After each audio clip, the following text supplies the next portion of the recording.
Hello there. Всім привіт! Зразу хочу попередити, що я не є експертом, але я постараюся подати вам максимально цінну та унікальну інформацію. Тут буде здебільшого аналітика, а не пусті роздуми, сидячи на одному місці, як це робили сотні аналітиків-блогерів до мене. Я зробив все максимально об'єктивно, цікаво, а в деяких моментах навіть смішно. Коротше, все як завжди, приємного перегляду. Тема цього відео стосується здебільшого точності, а саме... Here we go. AK-47, the very best there is. When you absolutely, positively got to kill every motherfucker in the room, except no substitutes. Nothing gets between me and my AK. З самого дитинства ігри втовкмачували мені, що АК поступається в точності своєму аналогу, а саме Ар-15. Але через вплив різних засобів масової пропаганди я в це не дуже вірив і вважав АК все ж таки більш рідним та ламповим, ніж Ар-15. Полковник Дэвид Киф. В одной из этих бесед я его спросил, что все-таки лучше, М-16 американская или АК-47. Во Вьетнаме мы говорили так: американская винтовка М-16 очень хорошее оружие, очень точное, поэтому нам надо было сделать один меткий выстрел, поразить партизана, подбежать к нему, бросить М-16, схватить его АК-47 и уже нормально воевать дальше. Это о чем-то говорит.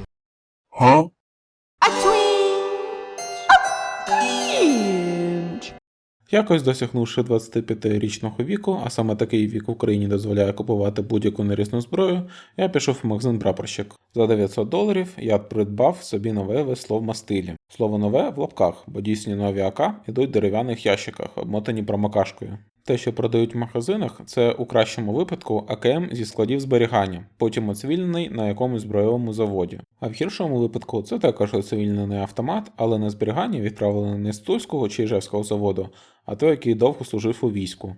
Через це ресурс ствола може бути під великим питанням, і ніяко, крім як взяти і віднести до майстра, не дізнаєшся. До речі, про головні моменти перевірки розповідаю в цьому відео, рекомендую переглянути. Потрапивши в одну із 3 майстерень, ці АКМ оцивільнюють. Найголовніше – прибирають автоматичний вогонь, а для складних версій унеможливлюють стрільбу, якщо приклад не розкладений. Але перше можна виправити за допомогою 3D-принтера, а друге – звичайнісіньким магнітом. Або можна просто пальцем протиснути кнопку, яка блокує вогонь. Так само можна просто навчитися стріляти так само швидко, як і працює автоспуск.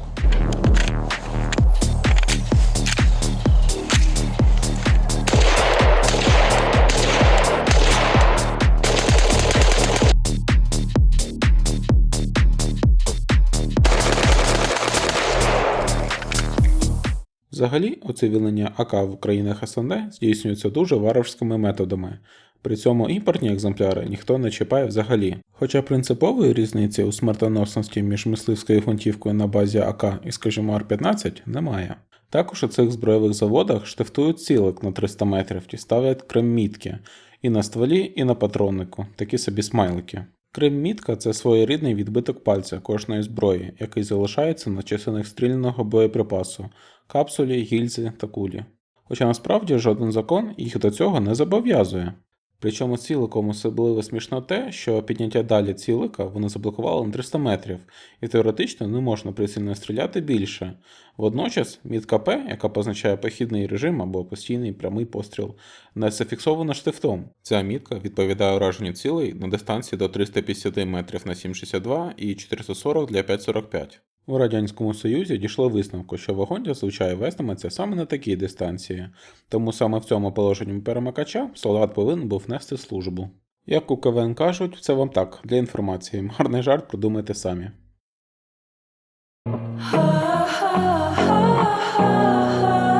Але повернемось до магазину. Прибувши в магазин, мені винесли 3 екземпляри в солідолі, і я обрав повністю дерев'яний варіант, бо обрав його суто для колекції та антуражу. Плюс брав ради брата, який обожнює АК і використовує саме його у всіх комп'ютерних іграх. Поїхавши тир і пострілявши на 50 метрів, автомат показав, як на мене, погану точність. Хоча це цілком вписувалося в радянську систему вимірювання точності. Та й таке. Я припустив, що з моїми випаленими програмуванням очима важко цілити з механіки, тож вирішив, що потрібно, звісно, встановити оптичний приціл. Та й взагалі, з механіки точно стріляти можуть тільки обрані тролі. Проаналізувавши всі варіанти кріплення, а саме консоль, Picatinny цівка, ізраїльська кришка Fab Defense, Picatinny цили, прости господи, та інші, я зрозумів, що найкращим для мене варіантом буде встановити ласточкин хвіст безпосередньо на раму.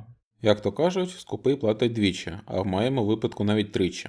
Спочатку я купив за 300 гривень хвіст, десь за стільки ж мені зробили дірки в майстерні та встановили його. Докупивши за 600 гривень китайський кронштейн на OLX, я поїхав стріляти.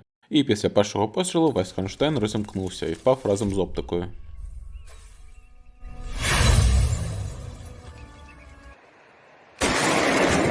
Далі я докупив уже дорожчий кронштейн псевдоамериканської компанії UTG. З ним система вже тримала віддачу, але купність залишалась десь на рівні 5-10 МУА. Плюс середня точка попадання сильно зміщувалася вліво-вверх. Тобто мені потрібно було зробити 181 клік по горизонталі, але в моєму тодішньому прицілі було всього 178 кліків поправок. Хоча здавалося б, що ласточкин хвіст не був дефектним, а цілком рівний з двох сторін. До речі, рекомендую вам перевірити, скільки у вас реально є поправок і де знаходиться нуль прицілу.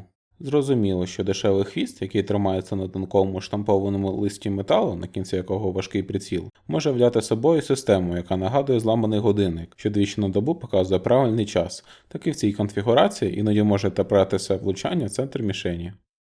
До речі, на новому американському АК може бути така ж сама проблема. Вот просто очень большая консоль от ствольной коробки к планке, от планки сюда. И вот по сути вот вопрос жесткости. Але, на щастя, тут в Україні виготовляють унікальний в своєму роді комплекс ластівчиного хвоста, який тримається на 4 болтах у рамі і має забезпечити кращу жорсткість системи, що в свою чергу впливає на точність. I don't need it. I don't need it. I definitely don't need it. I don't need it. I don't need it. I don't need it. I don't need it. I need it! Нещодавно в їхньому асортименті з'явився також швидкозмінний кронштейн, тому дочекавшись, коли він буде в наявності, я його замовив і самостійно, легко і швидко встановив. З повною надією, що тепер той точність буде хоча б нормальною, я поїхав перевіряти.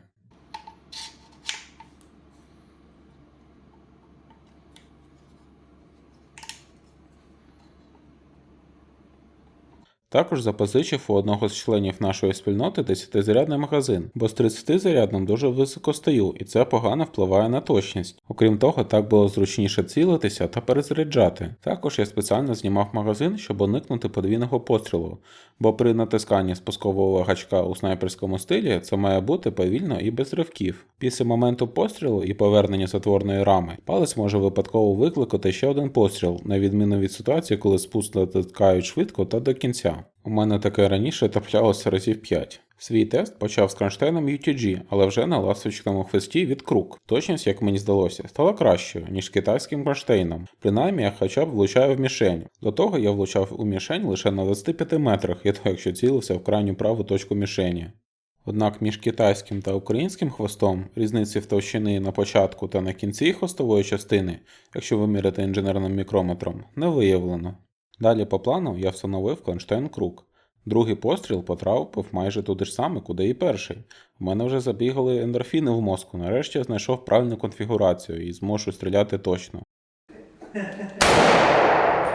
Але, на жаль, потім точність стала приблизно такою ж, як і з кронштейном UTG. Говно, блядь! Заебало! Заебало! Окей, можливо, я неправильно цілюся чи стріляю. Можливо. Але в межах вану моєї челенджу я перевірив себе та свій напівавтоматичний карабін і отримав кучність у 1 МУА за 14 пострілами. Також 0,4 МУА з фінською болтовою гвинтівкою на 300 метрів. Якщо вам це не аргумент, то ось вам стрільба з кустарного тригеркама, де видно, що спуск здійснюється кожен раз в одне і те саме місце. І знову ми бачимо слабку точність. Ще й через сильну віддачу зламався один із зубів байонета. Але цікаво, що найімовірніше, саме через цю віддачу і рух поршня розподіл влучань став правильнішим. У бенчресті горизонтальне розсіювання зазвичай становить приблизно 1/3 від вертикального, а в мене, коли стріляю з АК із опертям у плече, навпаки. Можна припустити, що якщо я неправильно тримаю автомат, це збільшує віддачу, і розподіл стає розмитим по вертикалі. Але зауважу, що коли я стріляв правильно, то також інстинктивно прибирав великий палець з руків'я, і віддача була такою самою. Можливо, встановлення сошок і використання агресивного ДГК могло б вплинути на результати та змінити різницю в розсіюванні. Проте буде цікаво почути ваші думки та припущення в коментарях щодо причин такого результату. Ще була надія, що просто з цими селярбелетами не летить, тому я спробував 1,5 рази дорожче норма. Але результат залишився таким самим. Розсіювання нагадувало постріл 6-мм картеччю. На жаль, життя – це не комп'ютерна гра, де встановив лазер чи оптику і щось обов'язково покращується. Давайте проаналізуємо, чому так. Розглянувши всі фактори точності, я вирішив перевірити, чи не перетиснути мій дульний пристрій. Оскільки я вкачав силу на розум, мені пощастило спробувати відкрутити дульник проти годинникової стрілки. Але як назло, в Радянському Союзі все не як у звичайних людей, і стандартизація сюди не дійшла. На АКМ дульник потрібно відкручувати за годинниковою стрілкою. Назад він вже не відкручувався, тож довелося віднести його в майстерню, де його нагріли і зняли за допомогою лещат і спеціального інструменту. До речі, у тій же майстерні ми побачили, що круг дійсно надійно та жорстко тримає кронштейн. Ми також перевірили ствол за допомогою промірювальних калібрів. У мене ствол має калібр 7,64, і калібр 7,65 проходить через зону газблока лише із зусиллям. Майстер потім зняв навіть своє відео, де порівняв та довів, що це цілком нормально, і 90% АК саме такі. Єдине, що можна дізнатися за допомогою калібрів, це наявність пережимів фурнітури чи розширень раструбів. До речі, у районі мушки та перекрученого дульного пристрою калібр проходив без проблем. Я майже не знайшов відеодоказів, який має бути калібр ствола ВКМ, є буквально кілька відео. В одного автора калібр становить 7,64 біля дульного зрізу, а в іншого приблизно такий самий, із звуженням в зоні газового блока. Хоча є думка, що там просто стирчать задирки від отвору. Було б цікаво перевірити і знайти калібр ствола більш якісних польських ВПП чи американських АК від Palmetto Armory. Але можна проаналізувати їхню точність. Після не дуже тривалого грумінгу YouTube я зібрав усі відео, які вважав об'єктивними, і об'єднав їх у таблицю, яку ви бачите на екрані. Усього в таблиці міститься близько 31 відео відстрілів. Посилання на таблицю залишу в описі. Звісно, це не всі існуючі тести, але тут зібрані як і популярні, так і менш відомі. Отже, найкращими виявились польські VBP, хоча слово найкращими слід вживати обережно, оскільки я знайшов лише одне відео з правильним відстрілом. Загалом це цілком нормальні калашоїди, окрім того, що ластівчин хвіст заводу може трохи хитатися, та і інші питання є по якості. В чому суть? Він дуже сильно ржавіє, навіть Дуже це сильно. видно по кольору ось цієї штуки. До речі, сам поршень також закисає, навіть якщо воно все почищено, ви оставили на декілька днів, повторюсь, закисає, в газові трубки вони можливо відвести. Перше, коли він досилає патрон в патронник, відбувається постріл. До речі, бойок там з тонкої теж проволоки виконаний. Самого ударника він поламався.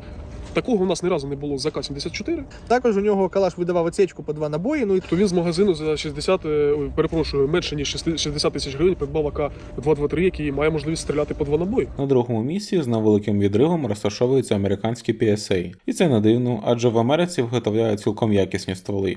Однак до якості інших компонентів можуть виникати питання, і не лише в самій Америці. Бо в радянських калашах отут є вільний хід. А між тут поршнем є? і рамою. Тут його нема. Так, це не скрєпно взагалі, Нема. щоб люфтати не було. І той Може, же там це- зроблений навмисно, в принципі. Може без нього працювати не буде нормально? Не думаю, що буде, але цікаво, чому так. Да? Може вони не знали, просто що так треба. Третє місце з результатом 5-6 МОА займають, так би мовити, радянські АК. Це і румунські Вассери, югославські М70 і тульські цивільні моделі. І хоча вже 30 років немає Радянського Союзу і був доступ до всіх новітніх технологій, новий оригінальний АК демонструє точність близько 6-7 МОА при стрільбі різними патронами. Зрозуміло, в моїй таблиці не всі версії АК-платформи, адже є і кращі, є і гірші моделі. За чутками, взагалі найточніший і найкращий АК – це фінський Велмет, але я не знайшов відеодоказів. Більшість відеотестів і оглядів – це стрільба по гунгах або просто в якесь сміття. Дуже мало людей стріляють під лінійку. Цікаво, що на Заході майже всі тести проводять по 5 пострілах, а в нас по 3. Можливо, це інстинктивне прагнення заощадити чи уникнути демонстрації ще гіршої точності через збільшення кількості пострілів. Я пробував обидва підходи, і якщо використати формулу кореляції в Excel, то можна спробувати визначити, чи мій є АК дефектним або неточним. Виходить кореляція 0,85 для 3 пострілів і 0,54 для 5. Правда, я використовував лише 2 види патронів, оскільки зараз в Україні загалом доступні лише 4. Інші 2 – це сабсоніки, які є дорогими і на диво не дуже точними. А залишки продукції Луганського патронного заводу, по-перше, не всім доступні, а по-друге, можуть більше шкодити стволу. Отже, в нас залишаються 2 види патронів, і з ними зробити огляд порівняння на годину вже не так просто. До речі, якщо порівняти з моєю аркою, то середня точність для всіх патронів становить близько 1,8 ОА в групі з 5 пострілів і 0,7 ОА з обраним патроном і глушником. Водночас мій АК має близько 5,9 МОА, тобто в середньому мій АК стріляє в 3-4 рази гірше, ніж моя налаштована арка.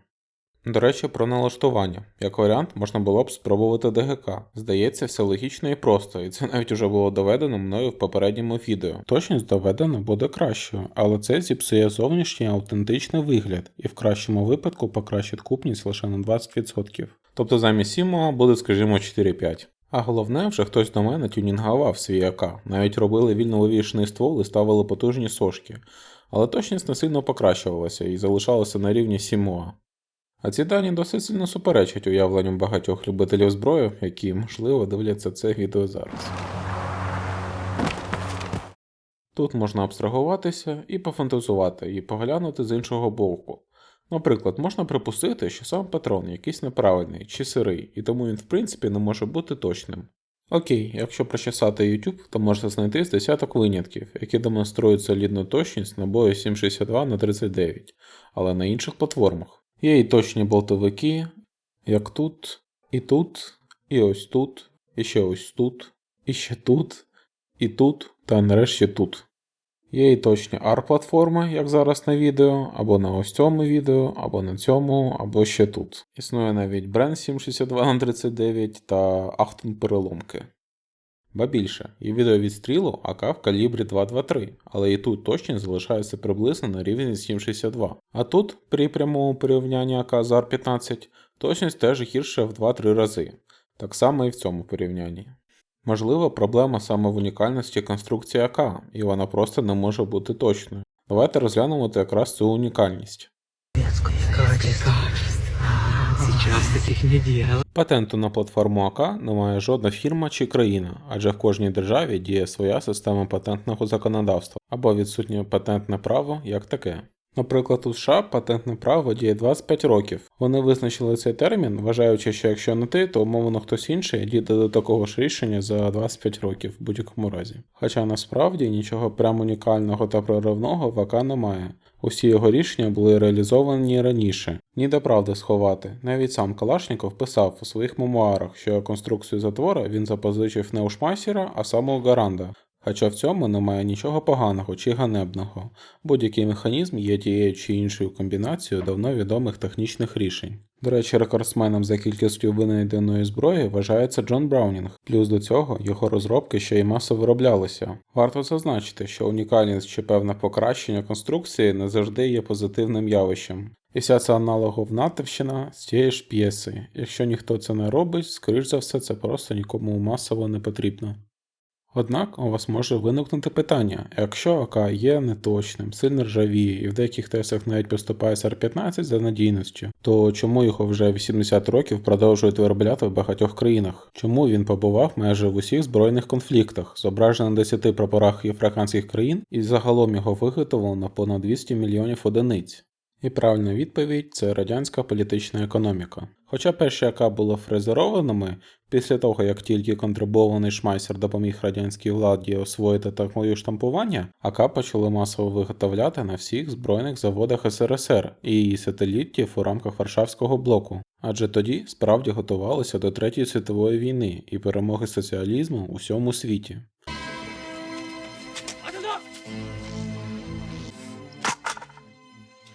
Для цього потрібно було швидко і головне дешево виготовляти відповідні інструменти, а штампування саме це і забезпечувало. Технологічно, якби АК залишався фрезерованим, це призводило б до надмірного використання сировини, часу на її обробки і залучення кваліфікованих працівників. Втім, штампування – це не панацея, адже саме обладнання для нього дороге, і для окупності потрібно виготовити мінімум 100 тисяч автоматів. Тому якщо ви, наприклад, виробник зброї, у рази, а то й на порядок легше виготовляти AR-15, на яку є багато взаємозамінних деталей, тюнінгу та різноманіття точних набоїв. So you see the burger, it's like the AK. But the signature, that's the prize. All we gotta do is make them believe that they can't have one without the other.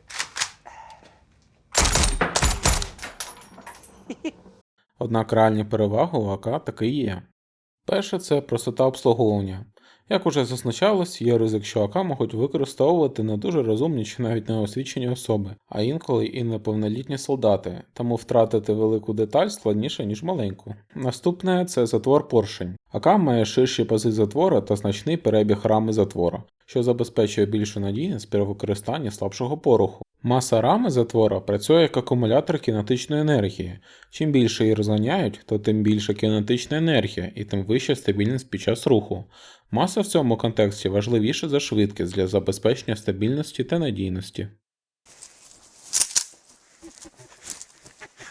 І третє – це штатний шомпел і панел в прикладі. Це багатофункціональне рішення, за допомогою якого можна зручно чистити ствол в польових умовах, налаштовувати мушку, розібрати затвор, зняти трубку та цівку та інше.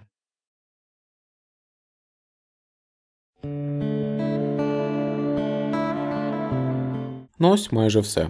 Звісно, можна було б зробити ще довше відео, і я все рівно не зміг би охопити всі аспекти та все розповісти. І взагалі, цілком імовірно, фанати АК зараз хотіли б мені сказати І заріжу тебе нахуй. Але я готовий до критики, тому пишіть у коментарях, що я не розкрив чи де був неправий. Утім, як би там не було, я цілком припускаю, що точні АК можуть існувати, особливо якщо я змогу замінити ствол, притерти дзеркальний зазор, поставити ДГК та прибрати поршень. Але наразі я дійшов таких висновків. Перше, точністю 5-7 Ом є цілком нормальним для АК. А друге, це не вірте всьому, що пишуть в інтернеті чи показують у кіно. Don't breathe.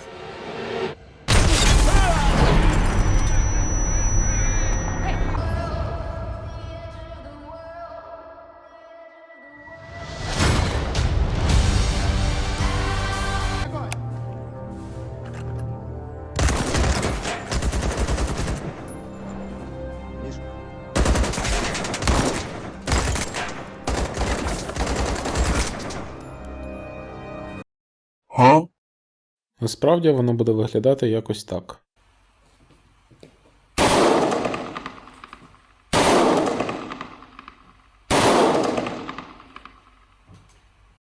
До речі, я продав виріб від курка, адже це не має сенсу для мого АК. Якщо не встановлювати тепловізор, то оптика тим більше високої кратності не дає жодного покращення. А якщо покращення мінімальне, то для чого цей карко-культ? Это занятие, по большому счету, бессмысленное. На цьому вже остаточно все. Дякую всім за увагу. Залишайте коментарі, ставте вподобайки, якщо вам сподобалося, або дизлайки, якщо ні. До зустрічі!